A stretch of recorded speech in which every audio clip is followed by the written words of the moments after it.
महिला सम्मेलन में आज हम सब यहाँ पे एकत्रित हुए हैं। इस सम्मेलन में हम सबके बीच में हमारे मुख्य अतिथि आदरणीय हमारे प्रदेश अध्यक्ष श्री भूपेन्द्र चौधरी जी, प्रदेश अध्यक्ष श्रीमती गीता शाक्या जी, हमारे क्षेत्र के ओजस्वी और बहुत ही कर्मठ अध्यक्ष श्री कमलेश मिश्रा जी, महानगर के अध्यक्ष श्री आनंद द्विवेदी जी, हमारे भाई श्री विनय प्रताप जी, और यहाँ पे उपस्थित हमारी सभी बहनें, मंचासीन हमारी बहन नीरज वर्मा जी, और आप सब यहाँ पे हम सब एकत्रित हैं। स्मार्ट सिटी है और हमारे सामने बहुत ही स्मार्ट महिलाएं बैठी हैं और हम सब लोग भारतीय जनता पार्टी से जुड़े हैं। उसका एक अपना ही रीजन है। तमाम तरीके की सरकारें आई और गई, महिलाओं को ना कभी सम्मान मिला, ना उनके व्यक्तित्व का कभी निर्माण हुआ, ना उनके आत्मनिर्भर होने पे कभी कोई कार्य हुआ। हम सब लोग बहुत ही कृतार्थ हैं और हम लोग अपने माननीय प्रधानमंत्री श्री नरेंद्र मोदी जी को ये साधुवाद और धन्यवाद देना चाहते हैं कि आज महिलाओं के सम्मान के लिए लगातार भारतीय जनता पार्टी की सरकार में काम हो रहा है। चाहे वो उनकी शिक्षा को लेकर हो, चाहे वो उनकी सुरक्षा को लेकर हो, चाहे उनको आत्मनिर्भर बनाने की ओर हो, लगातार आज हम लोग को सदन में जिस तरीके से उन्होंने रिजर्वेशन देने का भी काम किया है, हम सब लोग उनको करतल ध्वनि से धन्यवाद देना चाहते हैं।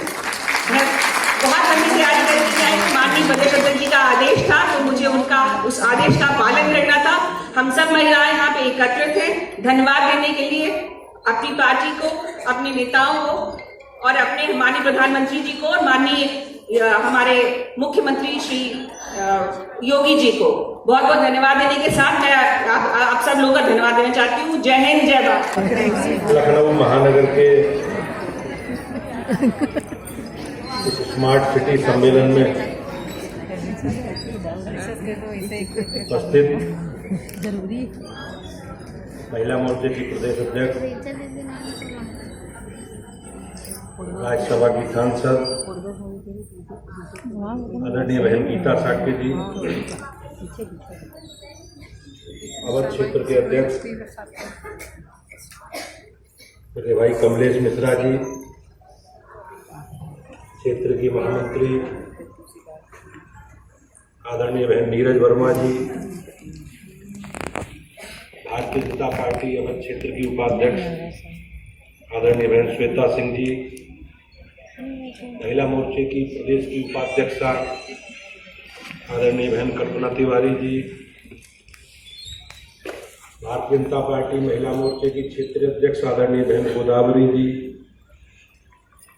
भारतीय जनता पार्टी के अध्यक्ष आदरणीय आनंद द्विवेदी जी, और उसमें से भी वामपंथ ऐसा विचारधारा है जिसने लगातार हमारे देश के सामाजिक ताने बाने को प्रभावित किया है।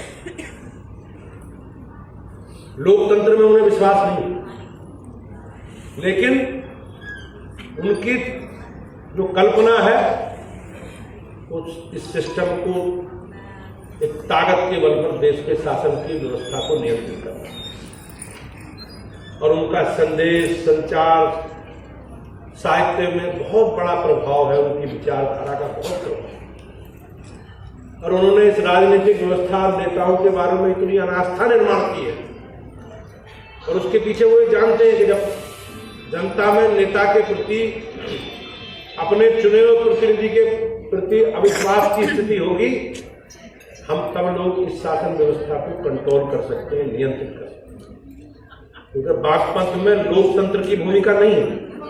उनके यहाँ अधिनायक बात एक संस्था, व्यक्ति नहीं संस्था, एक विचारधारा से जुड़े लोग शासन की व्यवस्था को नियंत्रित करते हैं। कम्युनिस्ट जीव रूप उसका उठाया, लेकिन हमने लोकतांत्रिक व्यवस्था स्वीकार की। आज के इस कार्यक्रम में मुझे डॉक्टर श्वेता सिंह जी ने आमंत्रित किया था और उन्होंने कहा कि ये स्मार्ट सिटी महिलाओं के संबंध में कार्यक्रम है, तो थोड़ी सी जिज्ञासा हुई कि हाँ ठीक है, देखा जाए कि क्या चल रहा है और किस तरह के विचार आ रहे हैं। मुझे बड़ी प्रसन्नता है कि मैं प्रदेश अध्यक्ष जी को भी मंच पर देख रही हूँ, कमलेश जी की फोटो मैं अक्सर देखती रहती हूँ, तो मैं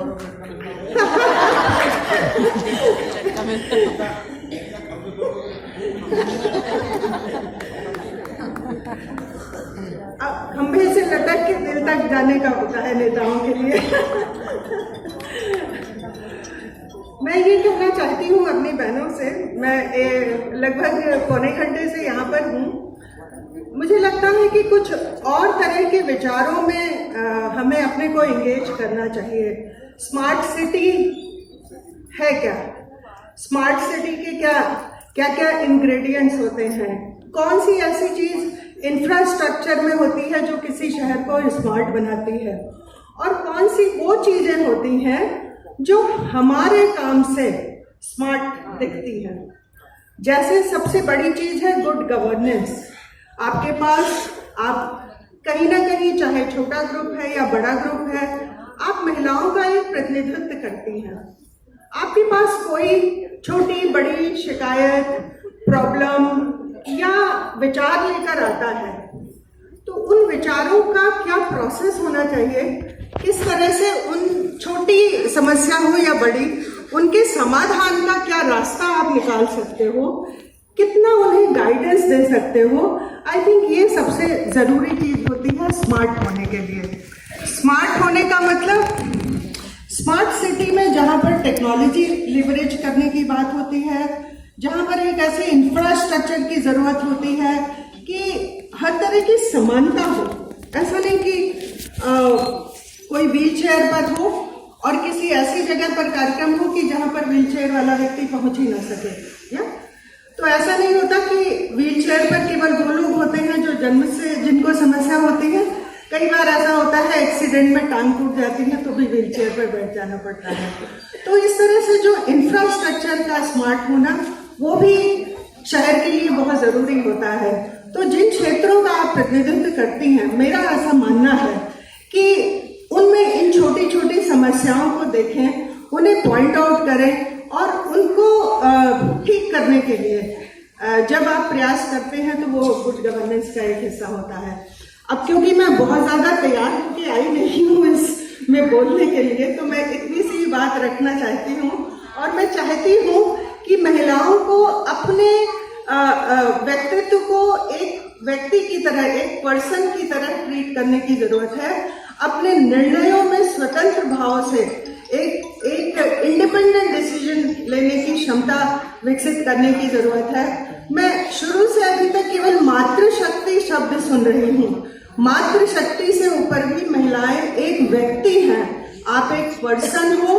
इस पर्सन के महत्व को जानना बहुत जरूरी है। धन्यवाद।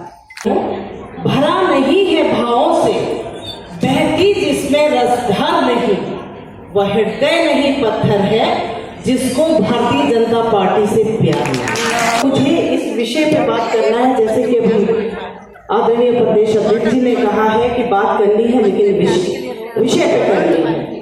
तो आज का विषय है स्मार्ट सिटी महिला सम्मान। वाकई आज हमारा लखनऊ, मैं अपने सिटी की बात करती हूँ, तो इतना खूबसूरत हो चुका है, इतना स्मार्ट हो चुका है, चाहे पर्यावरण के रूप में, चाहे औद्योगिक के रूप में, चाहे सुंदरता के रूप में, और चाहे उसकी पहचान के रूप में। सारा क्रेडिट वर्तमान सरकार को ही जाता है और आदरणीय मोदी जी के सपनों को जाता है। मैं उसके लिए धन्यवाद करती हूँ।